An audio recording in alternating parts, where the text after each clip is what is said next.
How do? And belated Happy New Year. Hope everyone's doing alright. Got a little blend review to do for you today.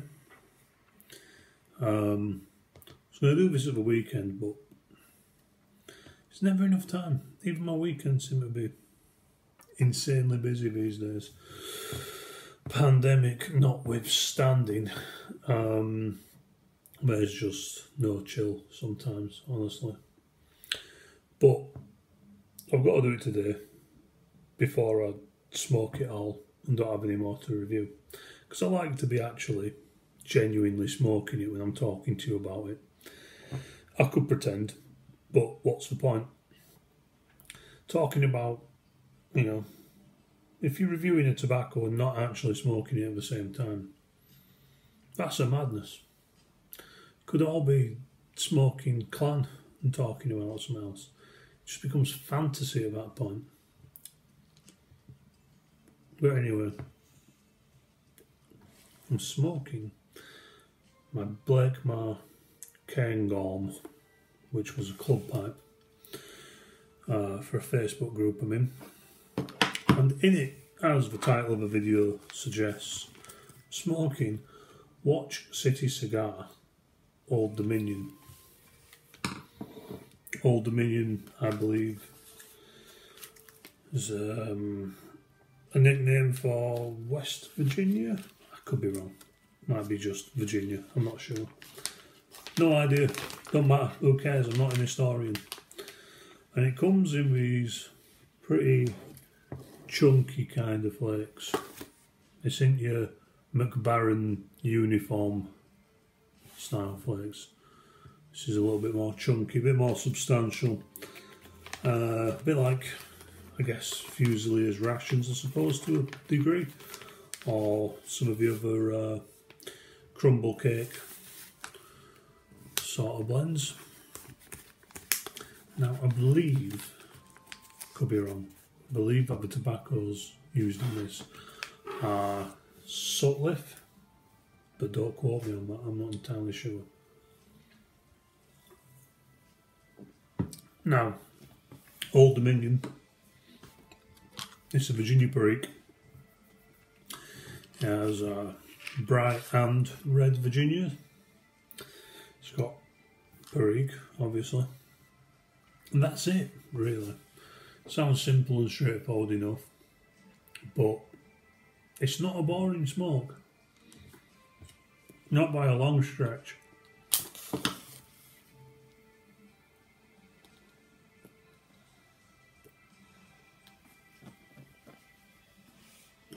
Now, I've been smoking this blend in this pipe only pretty much since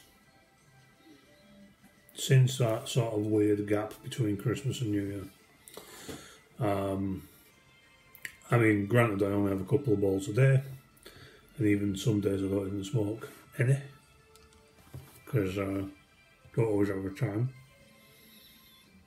But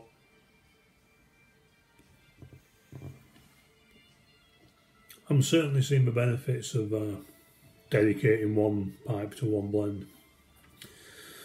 If only we had enough pipes to do that for every single blend.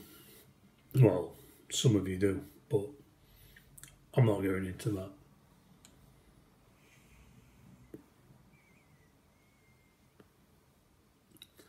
But yeah, it's at times earthy, it's at times spicy, it's at times a little fruity and citrusy. No top dressing added, just good tobaccos, matured and pressed and allowed to do their thing.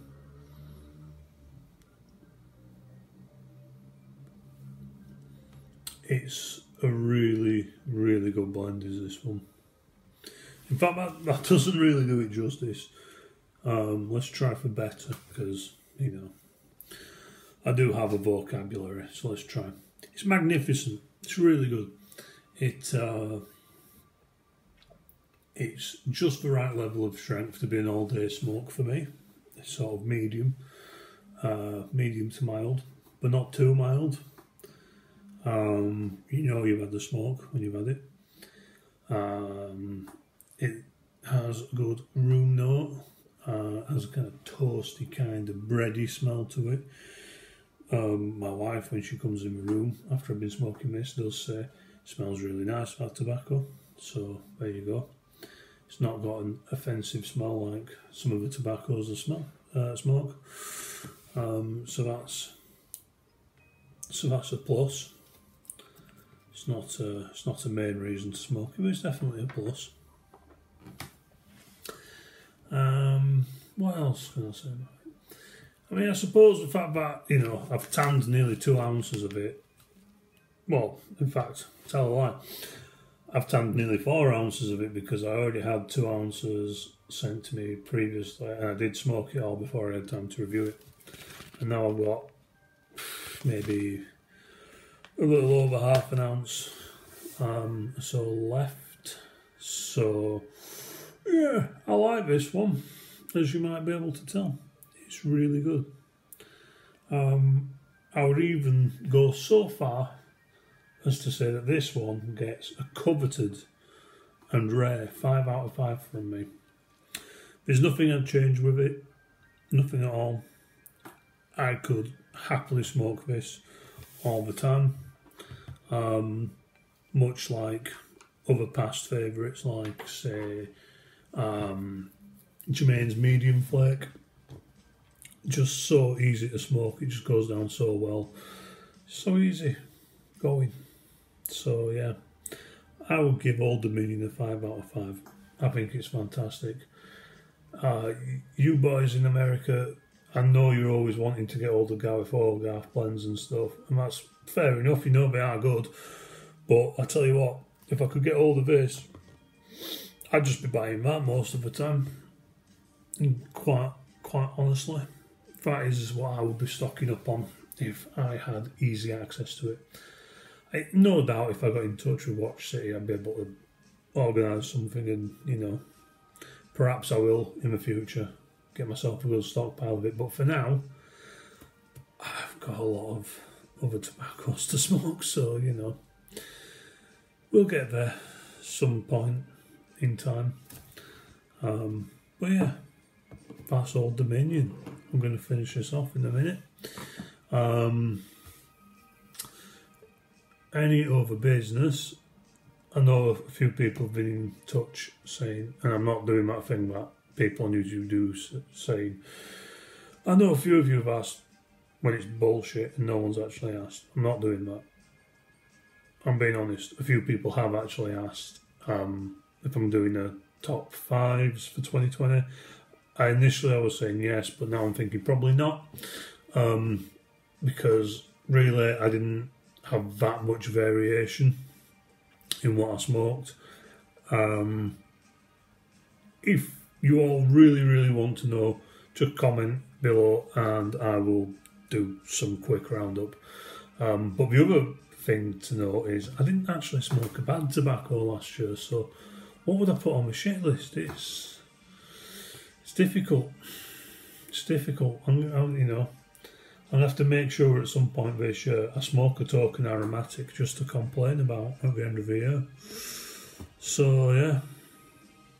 Well, let me know if you really want a roundup and I'll do a roundup, but current thinking is nah, probably not. But like I say, that could all change, because if nothing else, I'm trying to be a people pleaser these days. But yeah, I'll be back with another video soon. I'll see you all very soon. Hope everyone's well. Wash your hands. Keep your distance. You know. And don't stockpile toilet roll. You really don't need 93 rolls. It's not necessary. Right, I'll see you all on the next one. Take it easy. Cheers.